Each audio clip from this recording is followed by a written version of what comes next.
Hello guys, welcome to our channel Tutorial River, and in this video I'll be teaching you how to watch Valorant replays. We'll be using NVIDIA GeForce Experience to record our gameplay. First press Alt plus Z to open the GeForce Experience overlay. Before recording, we'll go to the Settings tab and the Recording option, then set the video directory.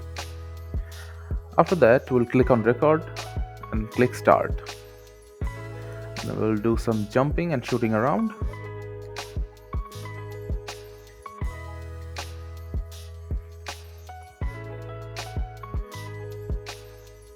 After that, let's just stop and save. Now let's get to the directory where the recording is at. Open the recording. Here is the recording of me just jumping and shooting.